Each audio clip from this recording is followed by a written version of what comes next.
Welcome to the deep dive. Today we're diving into a paper that's really got me thinking about the future of writing.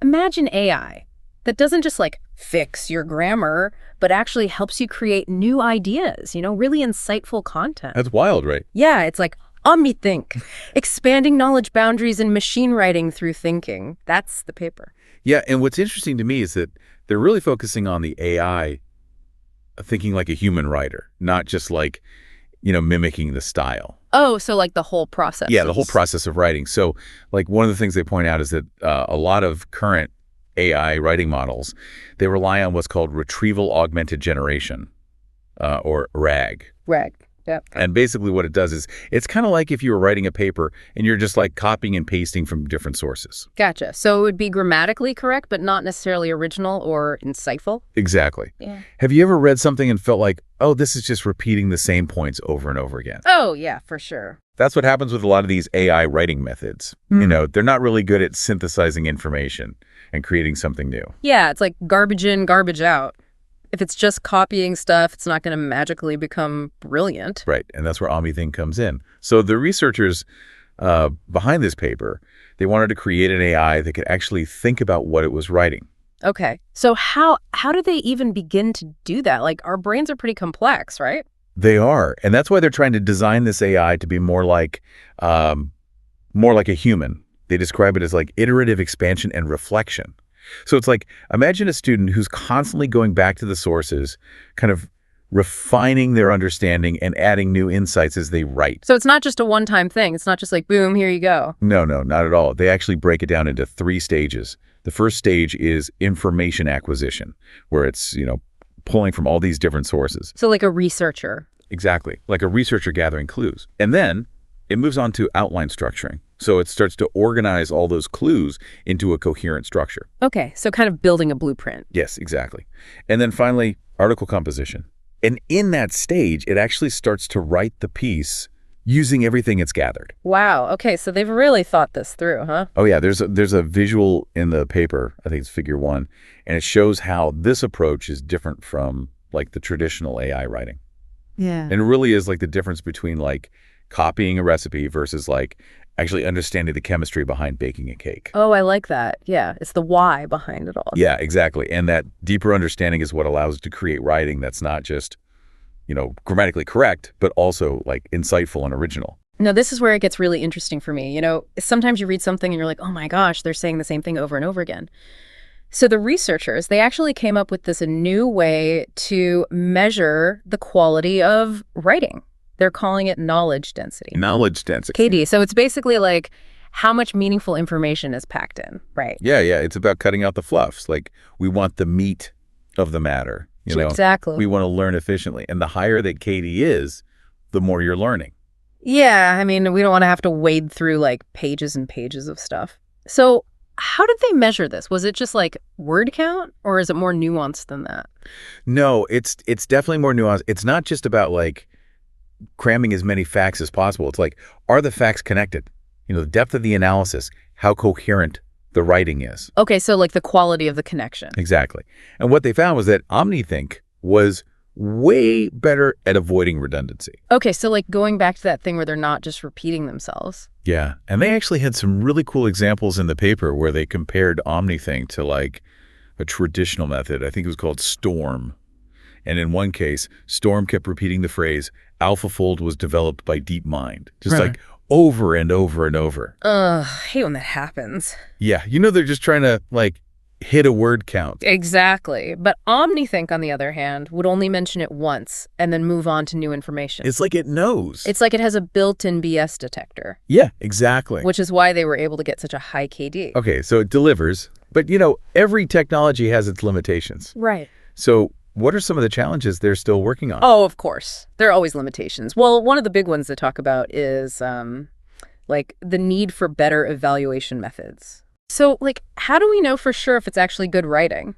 Because right now they're using things like knowledge density and information diversity. But ultimately what we care about is, how engaging is it for a human to read this, right? Yeah, exactly. How do you measure things clarity? Mm-hmm.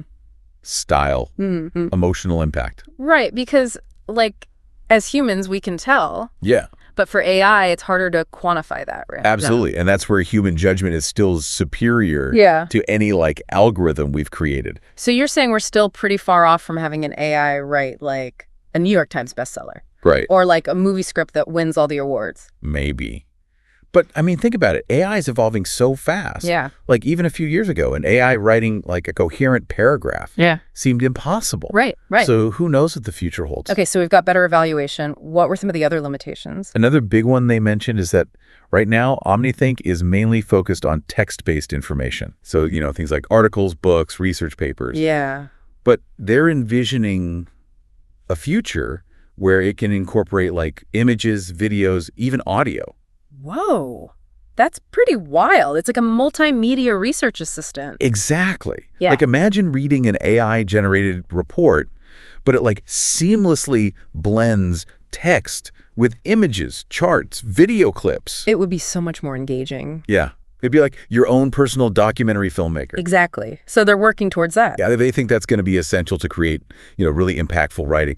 So what are your thoughts on like real-world applications for this? Gosh, well, I mean, immediately education comes to mind. Oh, totally. Students, you know, instead of just Googling stuff, they could actually have an AI that helps them synthesize the information, like write better papers, even come up with research questions. Yeah, I mean, it could be huge, not just for students. Yeah. Journalists, scientists, policymakers, anyone who has to deal with a ton of information. Right. Like having this brainstorming partner. Yeah. Who's helping you connect the dots? It's like, whoa, I never thought about it that way. Yeah, and because it's like modeled after human thinking, it can help stimulate your own creativity. Oh, wow. So like imagine using it to write a novel, compose music. Yeah, that's pretty wild.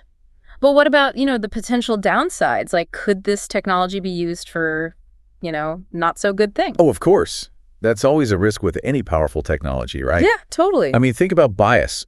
AI systems learn from data, and that data can reflect, you know, the biases of the people who created it. Oh, that's a good point.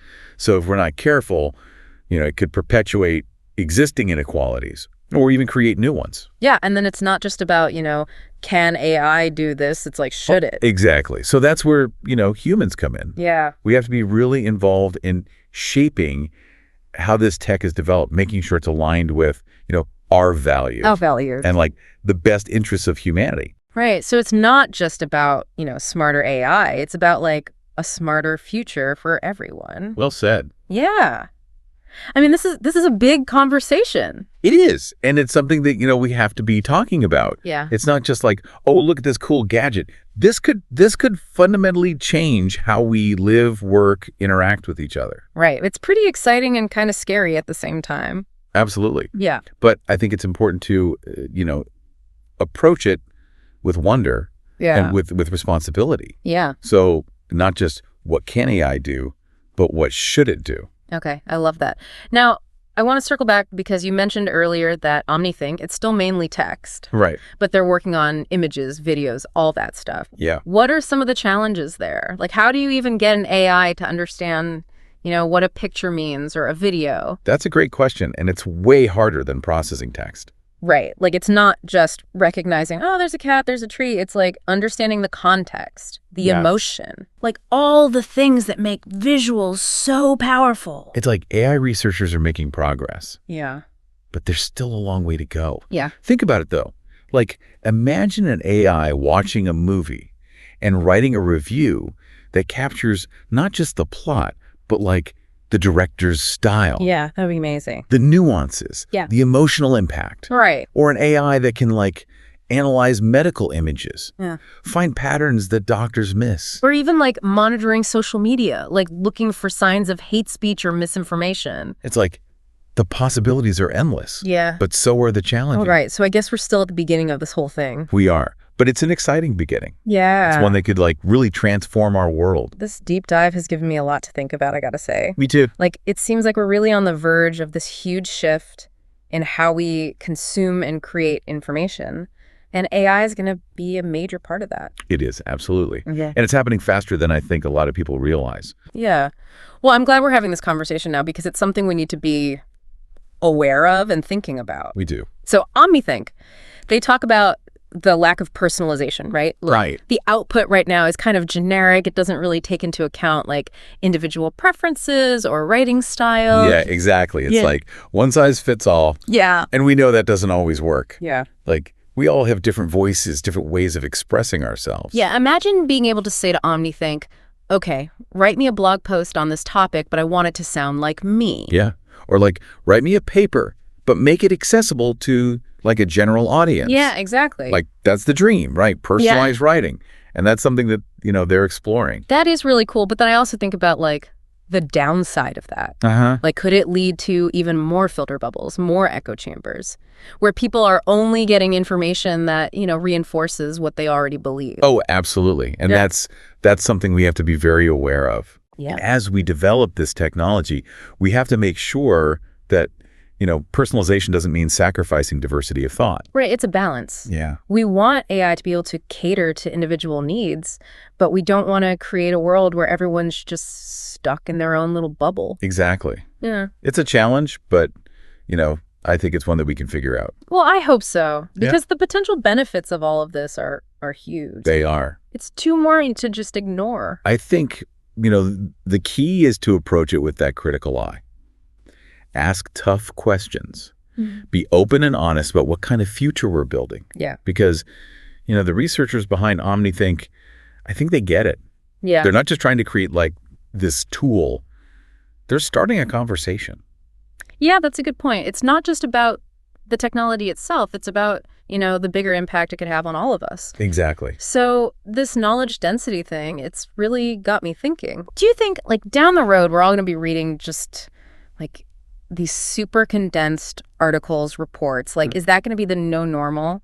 It's interesting, right? I think it's definitely possible that we'll see a shift towards like more concise, more information-rich content. Like, no one wants to waste time on fluff, right? The Teal Decker version of everything. Kind of, yeah. But I think it's more than just shortening text.